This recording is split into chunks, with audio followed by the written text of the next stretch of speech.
Hi, good morning, everybody. This is a conversation I've actually been waiting on for a very long time. We're talking about the vagina today, and here we have Sara Louanne Scott, Dr. Sara Louanne Scott, who will be talking to us about the vagina, the different parts of it, the myths concerning it, and we're going to be touching on many other things like the orgasm and stuff like that.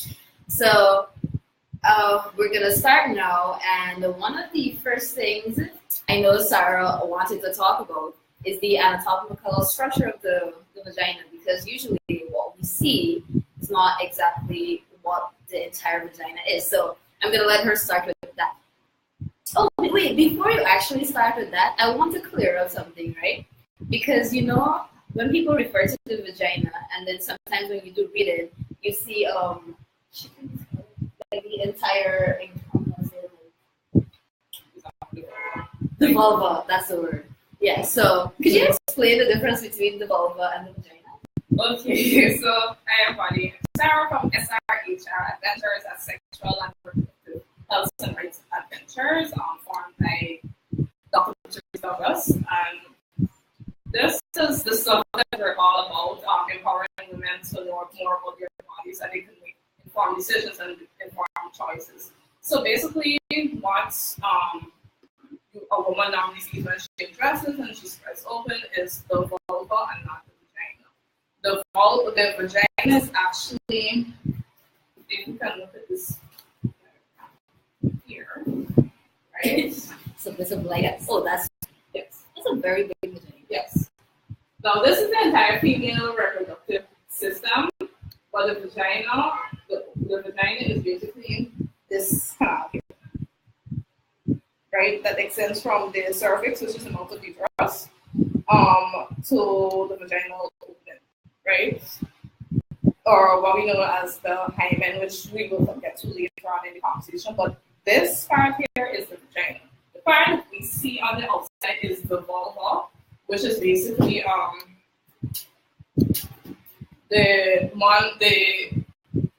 the labium majora, or the leglets, and then when you open those, you have the labia minora, which is the little lips. You have the clitoris, the clitoral hood. You have the urethral opening, and then below that you have the vaginal opening.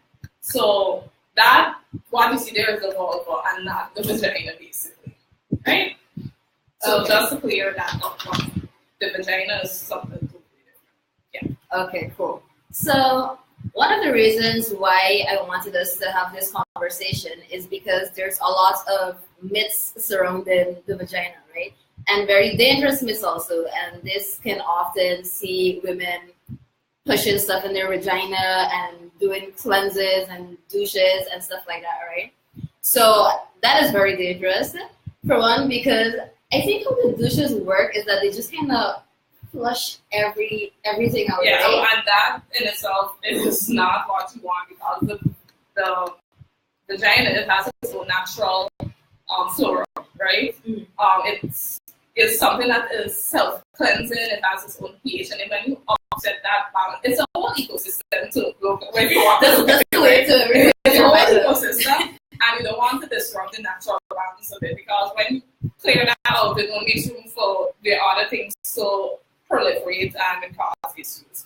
So these douches and a lot of these things, I only recently learned about, like vaginal steaming. I didn't even know that was a thing. Like, do you open your vagina and just sit there and let the it's smoke something go? that I'm now learning about. I don't understand it. So I myself don't understand all of the things, but I don't know if the person paid attention to the article that you published today, right, about the vagina, and the fact that, you see, it's a taboo topic. It's something that's we've always had this shame around the vagina. Yes, there's always a shame with the vagina, what it look like, what it's supposed to look like, what it smell like, what it's supposed to smell like. And because even researchers heard around it. And because of that, you're with whatever it is that you tell us what the vagina will accept it. And in terms of marketing for feminine hygiene products and so on, we accept those, and we don't know that a lot of them would cause a lot of harm, that would like the douches and these vaginal cleanses and whatever it is. So we don't realize that accepting these things cause more harm than good. And even down to things such as pads. One of the things that persons don't realize is that these scented liners and pads and so on actually affect your vaginal health. Oh my god, yes, right? Because I used to use these things religiously, the liners, every day, right? Yeah. And then I got a UTI, and then I went to the doctor, and he told me, no, you can't use that because even if you use it, you don't use it every day, or you don't use it in the nights, or use it for you go for the unscented ones, because those chemicals that they use, they react with your body. So it's not necessary to wear them every day. You can not wear them in the night, or try to get the unscented ones. Is the unscented ones, you can wear them every day, or no, is it still if for some persons they feel that they want to protect the integrity of their nice on they would use the liners religiously every day, but then remember, with all hygiene practices, you make sure that you change them regularly. You change them often, and they said they would advise to go for the unscented ones if you really have to use it. Okay, cool. Now, you guys should take a look at my column. I just realized it's in today's Guidance Chronicle. It talks about the vagina. I swear, I used the word vagina in the article so many times. I was reading it back and I was like, wow. I was talking about the kind of how we kind of monetize the shame around vagina, right? Because from the time we're small, we're told that our vaginas are dirty things. They're things that we should be ashamed about, right? So of course we grew up with these ideas now, and it's very easy then for people to sell us ideas that we need to clean out our vagina. The vagina is self-cleansing, right? It cleans itself. The only part you have to clean is what's called the outside part. The labia. Yeah. The only part you have to clean. Yeah, the labia. Because that's what I remember the first time ever somebody ever came to speak to us about hygiene at school. What the lady said, she said, you shouldn't be using soap and water down there. You just take actual water and just wash down there, and then that's it. And I think the reason why these feminine hygiene products have been like gaining success in terms of marketing and so on is because of the reason that we've been told that your vagina will smell like a flower or something, which is something it should not. It should smell like a vagina, right? The vagina is not a flower. It will never smell like a flower, no matter how much you try, right? And we have to realize these products, they don't help you. They actually make the situation kind of worse if you actually look at it. Because that nurse, when she spoke to us, she said, you look at it. She said, you compare it's when you're washing it with soap and water, washing your vagina with soap and water versus washing it with just clean water, and see the difference in the scent. Right? I don't know, right? Because if you still want to wash it with like soap, is unscented soap a better option to use? Because that's what I always advise people, because sometimes it might not feel like that fresh. Yeah. I don't know, it might not feel that fresh. I don't know. Explain to me, please. Right. I don't know. I'm gonna check to see if using unscented or using more natural products and using these natural soaps, if they would help. But all persons who are experts in hygiene of the vagina, right, they say that this plain water is the best way to go. Oh, and while we're on this topic of hygiene, remember all this from the back. Yeah, front to back. You don't want the bacteria from your rectum, from your rear, making its way to the front, okay? You don't want that. That can be very dangerous. I see a question here asking about Hi, Elsie. Yeah, hi, Elsie. Hi, Elsie. About vaginal gel. Is that safe to wash your vagina with? I'm not sure if vaginal is made of what kind of components.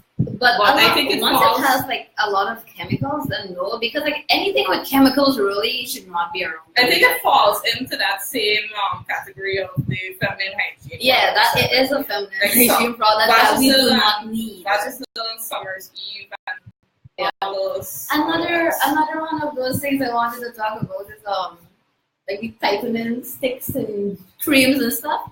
Oh yes, so prepare myself for this. Yes, to prepare myself for this, I had asked, what are some common guidelines or preventives you've heard about the vagina? And one of the most common ones that came about was salt soap.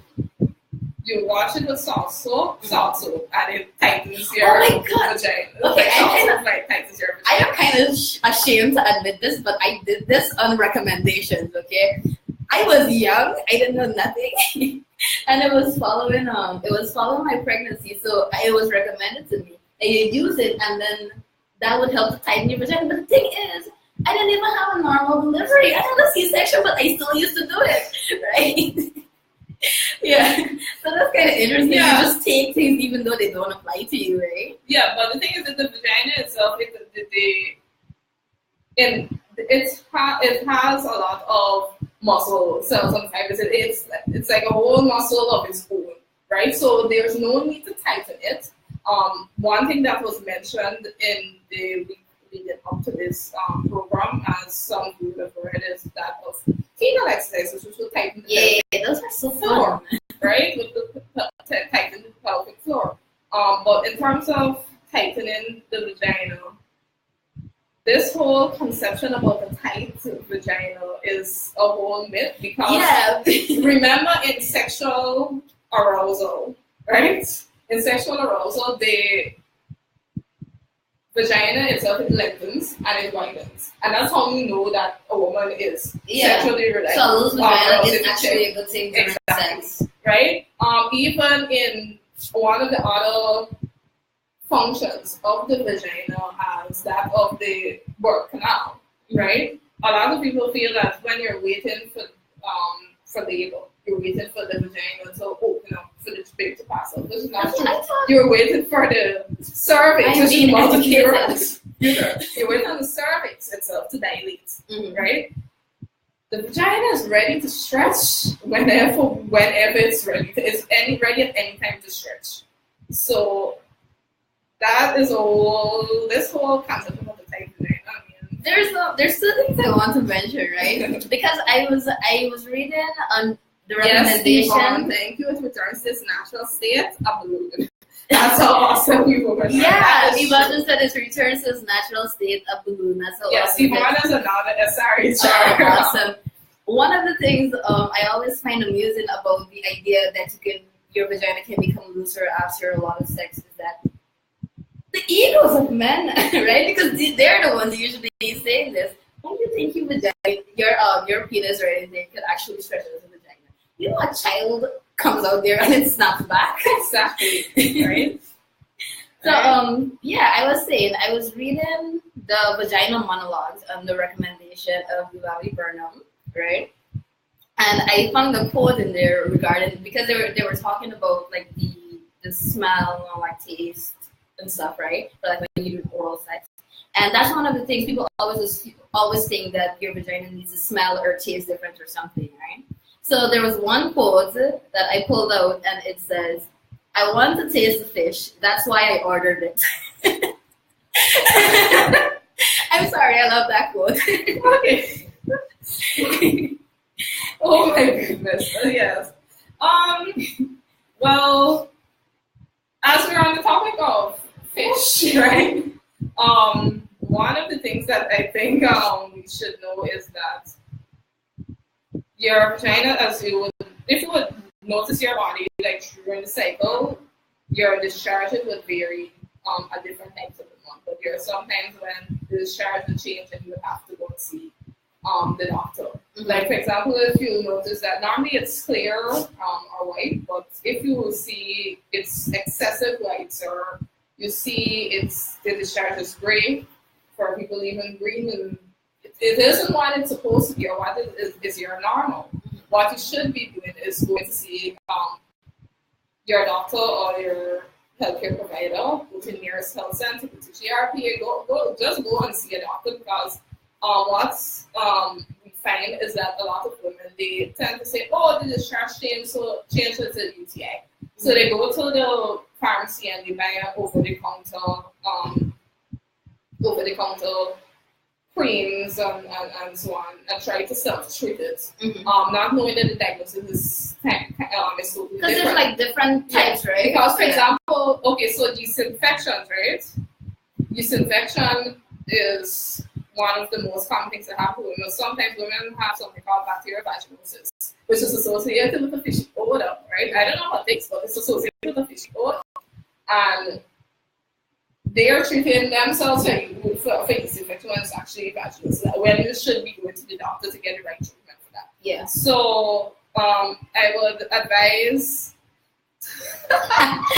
Oh my gosh! Pineapple is good for the pum pum, according. Yes, and Corinne says eating fruit meant to make smell and taste sweeter. Okay. Thank you guys. Yeah, these are good recommendations. I see Miss Hector said that Vagisil has good. I never checked out Vagisil to see what it has. It probably will. Yeah, so we were wrong. It actually does have good bacteria, so it works. Yeah. So you can use it. Just remember, but stay away from the scented kind of feminine products meant for your vagina. Just be very, very careful in the products you select.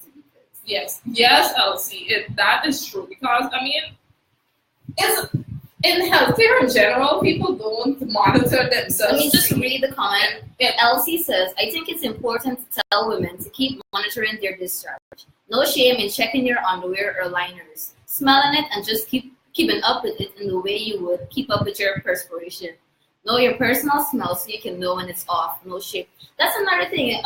Everybody has their own kind of different smell, so it's good to know what is yours and stuff. And your different smell is fine. Okay, it's your natural odor, unless of course something changes, and then or you feel like it's out of the odd. If you feel it's out of the odd, just go to a gynecologist, someone trained, someone competent. Okay, don't try to diagnose yourself. Yeah, like how I sometimes do. I'm sorry, I do it sometimes. It's so bad. I need to stop. I think we're all guilty of it. Even myself, who am supposed to know better. Sometimes you sit down and first thing when you go on Google, you check up and you get some. I once diagnosed myself with cancer. Yes, and I was very depressed for several days. And it's better to go as soon as you notice something is off, even if. There's no shame in going to your health provider because what we tend to do is sit down with it and mind it, as we would say, until it gets really bad and then go to the doctor, right? And remember, not everything, antibiotics don't cure everything. And that doesn't want to feel antibiotics cure everything. That's not the case, so you have to get the right treatment for whatever is the case with you. So, the next thing I want us to touch on is the topic of menstruation, right? This in itself is a whole taboo thing. People don't like menstruation. Even when you see the advertisements on TV, they never ever use a red dye. They always use blue or some cool kind of color because we've always been taught that menstrual blood is gross and stuff like that. But when it's actually the healthiest blood in our body, it doesn't mean God. We have to notice that it's a natural part of life. It's basically your body is preparing for fertilization and preparing for the implantation of a fetus. That doesn't happen, so it's time to get rid of the lining that we prepare for this lovely baby, and and then it throws a tantrum all of itself. But it's a natural part of life. It isn't supposed to be, it's happening in other cultures that, they feel that the person unclean, you should hide away, you shouldn't be. Yeah, I know in some places, it's not that common, but there are instances where, you can't cook when you're your period, you can't sleep in the same bed because you're considered dirty. This is all that happens, right? Right, so, everything about the vagina basically is taboo. Because even the word vagina itself, it has this kind of, I was talking about it has this clinical sense. You don't really want to talk about it. It always kind of inspires some kind of shame. Yeah, because actually when if for those of you who know the show Grey's Anatomy, right? writer of the show was actually told, or writer somebody attached to the show was actually told to, stop using the word vagina too much. You're using it too much in the show, and that's how terms such as the JJ were born, right? And so we use all these parts. So we use all these fun, use all these euphemisms, basically, and the word vagina itself is lost. And then, even interesting enough, while reading as well, another thing I also learned was that if you even look at the words we use for vagina, like words like twat and so on, Cunt. right? And yes, that these words are also like, they have such negative connotations, and they're used to insult people. They're very aggressive. Right? Well, we always associate this aggressive kind of pounding to vaginas, like it's just always kind of because this kind of violence to vaginas. Oh, Yvonne Varro gave us another one of the myths she's heard concerning period. She says one of the myths is don't go next to a pot of pasta or mauby or it will spoil it. I've never heard that, but that's a very interesting myth. You guys should share your myths with us, right? And next thing I wanted to talk concerning the vagina is kind of the pros and cons between the tampons and the pads. Right? Okay.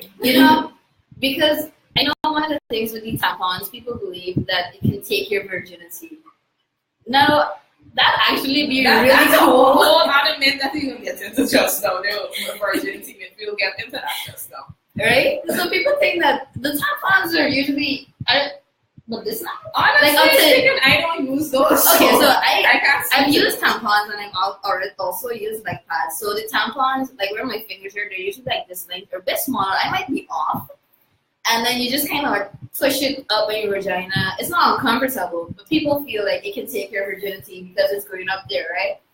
But the vagina actually has holes already in the hymen to allow that blood to pass through. So no, you won't lose your virginity to a tampon, though it will make for a pretty good story if it does happen. Yeah. The only thing with the tampons is toxic shock. Yes. Yeah. That's it. Because if you forget and you leave it up you there, can't leave it in too long, right? Because that can get dangerous. But it's how many hours? Well, some persons recommend every 3 hours. Yeah, that's what some people, that's what I heard. For the persons who use their tampons, that's what they said. But honestly, a word about the whole issue of virginity, the hymen and so on. So the hymen is basically a membrane like about what? Not a few cm, but it's right at the vaginal opening, right? And it's a membrane. And as you rightly said, it will have holes or perforation. And the thing is that it varies from woman to woman. Some people are born without a hymen, right? Some it's very thin, the membrane is very thin. For some, the membrane might be thick, right? It varies from person to person. There are many ways and it changes as you age. Well, I heard that it grows, right? Does it come? I don't know about growing, but changes. Oh no, I'm sorry. You're talking about the wrong thing. You're talking about the clitoris. The clitoris is the one that grows from here. Yeah. Wrong thing we're talking about. Mm-hmm. So it will change as you get older and you get into puberty. The consistency of that membrane will change. And the other thing that we need to realize is that virginity in itself, there is no proven way to determine that somebody's a virginity. Other than if that person know that they are a virgin or not by virtue of them having their first sexual encounter, right? So that is the only person who will know whether they are a virgin or not, and the person, not even the person who they've had the first sexual encounter with, because you could just tell a person it's the first sexual encounter, but you as yourself, you would know. If you're a virgin, it's not something that somebody else can determine. So no matter how many exams you do to see whether or not the hymen is intact or not, that does not tell you whether a person is a virgin or not. Because as you would know in a lot of other cultures, you've been taught that basically on your first sexual encounter, you're supposed to bleed. You bleed because of the rupturing of the So I have a question. hymen. Even if you're like born without a hymen, does it still hurt? Like as much as it would if you had a hymen? Okay, First time so what persons who have looked into it have said is that basically for some girls, their first time would be painful. And this whole thing about painful sex, it basically comes around to how relaxed or how aroused you are on that first encounter, Okay. basically. Right? For some persons, basically, they would not have a painful first time. Mm-hmm. Right? For some persons, it would be painful, especially if they're not aroused, they aren't properly lubricated, and it's rough or whatever. So you wouldn't necessarily have bleeding on that first encounter. Okay. Right? Yeah, so remember guys, you can share your comments, ask your questions. Don't be afraid to correct us because we're not experts, not even I. Right? You see, we got that vaginal thing wrong just now. Yes. Okay.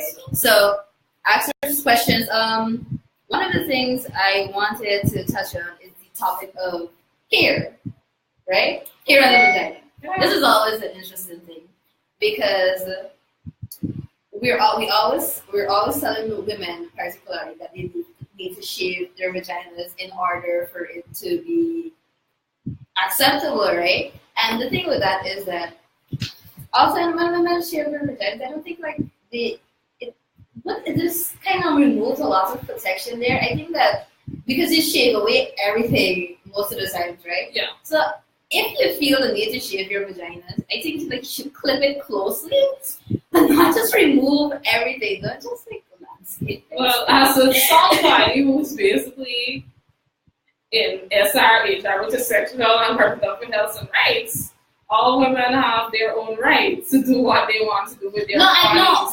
If shaving is your choice, right?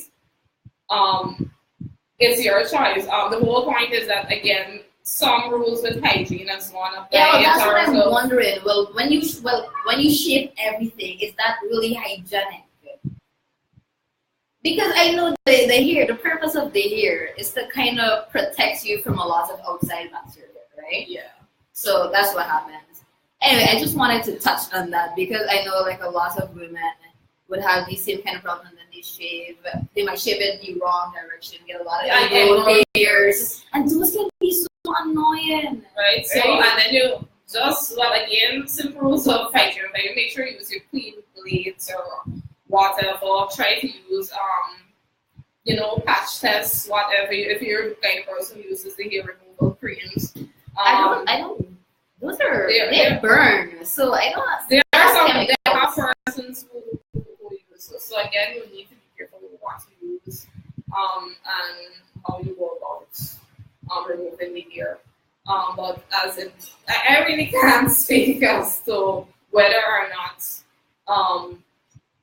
it's hygienic to completely remove the hair or not, right? But for some people, they feel that it's. But for some people, they feel it's hygienic. They feel that it's hygienic to remove the hair. That's what some people I've heard. Somebody said that they feel that if they remove all but you see, hair, that's the thing. We brand hair as dirty, right? We brand pubic hair as dirty. So I guess that's why they feel like removing it. I mean, I'm for shaving, like I like, right? But I'm just saying, with terms of hygiene, be careful what you use and be careful of how you do it. Particularly when it comes to these creams, hair removal creams, they have so many chemicals in them, and if you leave them on, they actually burn your skin, right? So just be very careful with that. Now, no more myths for anybody. no, they're just listening today. Okay, so we're gonna go on to one of the things I want to talk about is like the G-spot. Right? Yes. People say this is a myth. Yes. Right? The thing is that the vagina is so taboo, like they up to now they haven't found out everything about it. Mm-hmm. So the G-spot or what they know, or what was named after Dr. Carl, Dr. Grafenberg, I think. It's yeah. It is said to be a spot in the anterior wall of your vagina, right? But up to now, like they don't know where it is. For some persons, they what some researchers had said is basically it's just what nerve dense spots, right? That it's from there. For some persons, they said, the clitoris. When you look at it being the female equivalent of the penis, the clitoris itself is actually the shaft will extend, right, inwards to the body, and so they feel. So what they said was that the G spot basically is just that spot, right? That's an interesting theory. Right, that is another theory that's came about. And then the thing is, I think it was a research in England. I think they were like, the G spot is a total myth. While some scientists in France were like, no, the British, they're too uptight about this whole thing. So that's not true. And they liken the G spot to muscle, right? Where you have to, exercise it and check fit every day, and it's every day. That's developed. That's what I read. I don't believe that because I think I found the G spot. No, because when you push almost to the top, it's kind of fleshy. Is it no? Okay. Okay. I'm bad at explaining this. But Patrice Douglas, that's what she Patrice Douglas. Oh, sorry. Founder of SRHR. Hi, Patrice. Hi, Patrice. Patrice Douglas says, when you shave completely, like Bob played the meow, you have cuts and bacteria can thrive there. I was right. Right. And no hair removal creams and your goodie, please. Yeah, that's why some people just opt for trimming. Yeah, I recommend trimming, and you can trim it closely, but don't remove every single thing. Yeah, now we've covered the G spot, and we already covered it, but I don't feel like it's a myth. It's still being researched. I don't think it's a myth. Some people say it's a myth. So it's a mystery, not a myth. It's a mystery that is still being researched today. Okay, we'll see what happens. Now we're moving on to the clitoris. Now I did some kind of small infographics the other day on the clitoris, and I actually in my research on the clitoris I actually learned some things I didn't know. The clitoris is actually so big, and it is I wish we had a model here to show, but it's actually so bigger than what we see, because just like how we were explaining earlier that the vagina isn't really what we think it is, the same way the clitoris, what we see is usually just a very, very small part. Say the clitoris is my hand, it'll be, the part we see is usually just the tip of my fingertip, right? That's how big it is, and I didn't know that. So when I read it, I was like, what? And then another thing is that I found this so interesting, right? Because, with regards to whole gender dynamics and stuff and how we talk about sex, I found it interesting that the clitoris isn't that much different than the penis, right? You'd be able to talk about this. Well, basically, that's embryologically in development. Basically, the male and the female fetus aren't too much different from each other. So it's basically when, about what? The embryology is very rusty. So I don't know if it's about 6 weeks. Then it will differentiate. So, okay, you're going to be a boy, and this is your penis, and you're going to be a girl, this is going to be the clitoris. So embryologically, it has the same part. That is right? But it's just that in males, it will develop to become the penis. In a female, it will develop to become the clitoris instead. Or develop or not develop. Depending on how you look at it. Okay. Right? And it is also something that I need to touch on is that there is, because I'm guessing you will get to orgasm soon. Very soon. In my reading, they said that there's a difference between clitoral orgasms and vaginal orgasms. Yeah, that's true. Right? And so there is a possible to get an orgasm without even having. Yeah, you don't need penetration to have an orgasm. Now, one of the things is that people don't particularly know, well, a lot of people don't know how to find the clitoris. And it's because there's always this kind of mystery surrounding it. And it's because we don't talk about our vaginas. We don't openly talk about it. So, of course, we don't really know these things. Well, basically, if you look that when you look at the vulva and you basically like open up right at the tip of the small lips or the labia minora, right? When you come to the apex at the top, that's where you'll find the clitoris, basically. Sometimes you just have to like kind of move the side gently, and then you'll see like a little pink button like thing peeking at you. That is it, right? That is the thing about the clitoris is that it has one job only, and that job alone is to provide pleasure, right? It has 8,000 nerve endings, and this is like twice the amount of nerve endings that men have in their penis, and no other body part have that. Yeah, that's what it said. It said basically it's the one organ, the one sexual organ, or the one organ that is devoted solely for sexual pleasure when you look at it that way. That's what the scientists, the lovely scientists. Yeah, that is his only job. Right? So I've always found that interesting. So the clitoris is very, very important to orgasms because a lot of women cannot orgasm from vaginal penetration alone.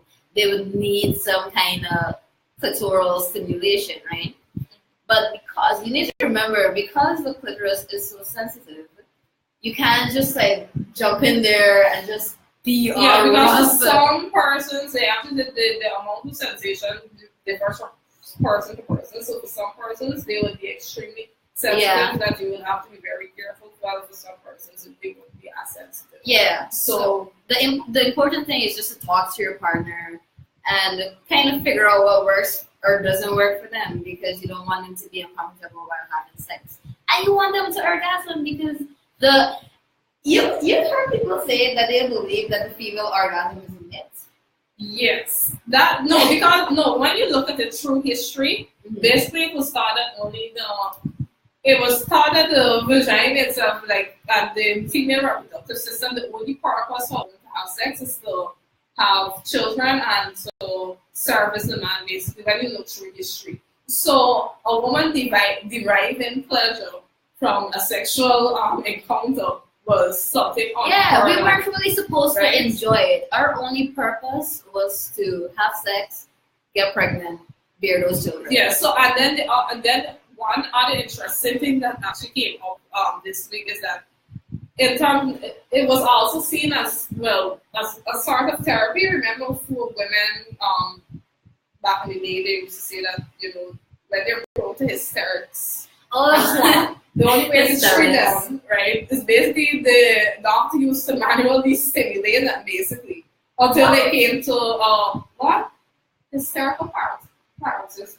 What it was, right? No, you check it out and you read it and you check it out. That is crazy, right? So basically, that's what doctors used to do to their patients. That is surprising, right? Wow. Right? So, a woman having sexual pleasure is something that was totally unheard of, basically. And even today, one thing that we at SRHR, we try to let women know that it's their right to inform their partner of what they like and what they don't want and so on, so that they could enjoy their experience, basically. Yeah, because I'm coming back to the quiz again because I think it's so important, right? Because I'll share the experience. Because I thought that I was weird in that I did not like clitoral stimulation. That's what I thought before. But it's just that people used to do it wrong, right? People just used to do it wrong. And I went through a couple of years of my life thinking that I don't like this because every time it's just like so rough or just not right. And I always just like move their hands. No, I don't like that. And then eventually I began, this is where masturbation comes in and is very, very important, right? Don't let people stigmatize masturbation for you. Get to know your own bodies, get to know it. So if you've never taken a mirror and looked at your vagina, that's something that you should definitely do very soon. Just take a mirror, try to get into an angle so you can see and learn the parts, see where your clitoris is, see where your opening is, and learn the different parts. Because if we rely on people to tell us and teach us about our bodies, then we might still have some very misinformed ideas. Elsie says here, one of the myths. My mom says that when you mix ice and sugar in your period, it runs off the cake. That is so funny. That's very funny. Okay, I've never heard that, but that is a very funny one. And Elsie, let's don't decorate the cake. Yeah, don't decorate the cake when you're on your period, guys. I'm joking. It's a myth. Okay.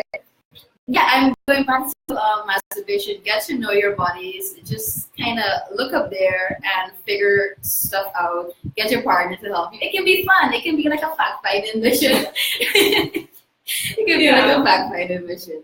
Yeah, because if you, as a woman, you know what you like, or you know what is more sensitive to you, or you know what arouses you, probably will be able to communicate that with somebody else, with your partner. Yeah, and when you actually look at your vagina, it's such an interesting sight, because like when you kind of like part it, you see so many layers. And it's kind of like, you know, when Shrek was saying the onion has layers, the vagina is like an onion. It has so many layers, right? Oh, and another thing that you need to know that vulva, right? Remember, we learned today is vulva. We learned, right? And then you have to realize that for every woman, the appearance of theirs may be different, right? Oh yeah. Right? So it would be different. It would vary from woman to woman, right? So, and because what has happened is that because there's this whole thing about one vagina is supposed to look like one. There is no one way smell to like, right? Not only do you have persons profiting off of marketing these hygiene products to make the vagina smell good, but then you also have plastic surgery basically for your vagina to make it look like an ideal vagina. Oh yeah, that's something that I wasn't even. I think it's called labioplasty. Yeah. Oh my God, guys, there are different labias.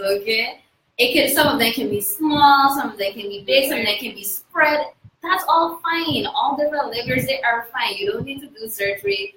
You don't need to feel ashamed for it. It is perfectly natural. Everybody's vagina is different.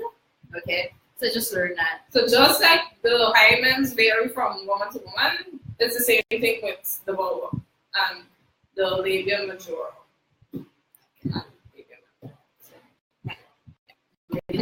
Could you explain that? Because I feel like I don't know.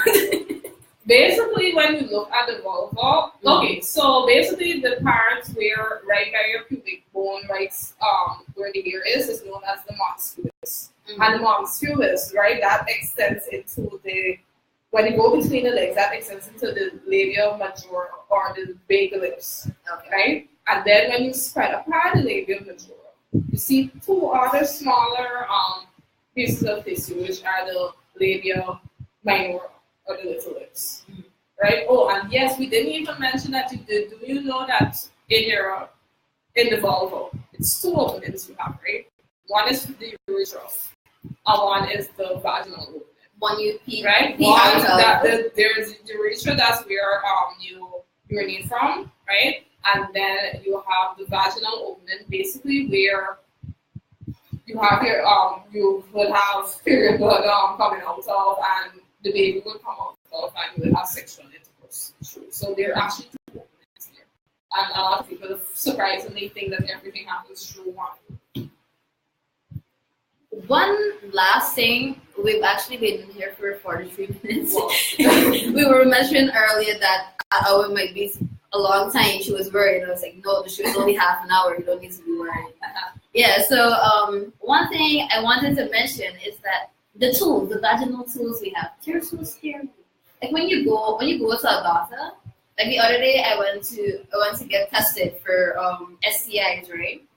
And it was so uncomfortable. They had like this big kind of ducklet thing. They push up in me. Speculum. And it felt so awful. I mean, I've done it before, but every single time it feels awful. But the thing is, that's the thing, because we think that the vagina is something that's supposed to be so tight that we feel that it's something that can't really stretch, right? You feel that this bigger instrument cannot go in there. No, that's right? not what I feel, but I'm saying that that's a lot of people are afraid of, right? No, that's not what I'm afraid of. My worry is that most of these instruments we use on the vagina, they're so uncomfortable. Why we can't make things that comfortable for women? Well, Why we always hopefully, gotta hopefully, demand a woman doctor at some point. somebody, please look into Well, this. I am okay, begging you. so I get tested regularly, okay? And it is very uncomfortable. Every time I need to open my legs, I have the clips pushed up in me.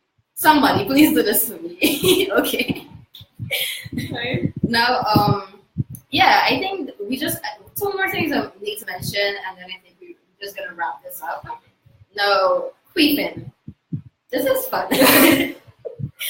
Otherwise known as vaginal farts, which are not actually farts. It's just when the air is released. Yeah. You know, like when you're intercourse. going fast, Right. and then just in and out, in and out. This is regards to heterosexual male-female partnerships.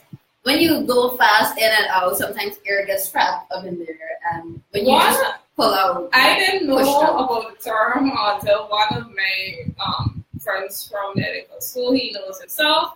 He he told me, he's like, you ever heard about queefing? And I was like, what is that? And he took the time to explain it to me, and I was like, oh, interesting. Yeah, it's I didn't know. concept. I didn't know about it. So that was a new term to me, like about 2 years ago or so. Okay, guys, this has been great. And on our last note, I just want to thank you so much for being here. This has been a really good conversation. And one thing I want to leave you with, please remember that Kegels is the only effective way to tighten your butt, the pelvic floor. But it can result in it feeling tighter, right? So, Elsie made a comment here. Oh, sorry. No, for some reason it seemed like it's now come up. Yeah, Elsie made a comment. I think the problem is many healthcare providers don't take their time and be gentle because they know what the vagina is capable of. But I mean, the vagina is programmed to expand and become wet when there is stimulation. If you're going for an exam, there's like zero stimulation. So it will most likely be kind of dry, and so they need to take their time. Yes. Yeah, it's just been pushing us up in there. I don't understand. But the thing is that they are supposed. I mean, they're supposed to put work on the speculum before they insert it, right? That's what they're supposed. All to I do. know, my business is be very Right. uncomfortable. Dr. Douglas mentioned that there's a movement trying to have small speculums. Thank you, Yeah. people. So there is a movement.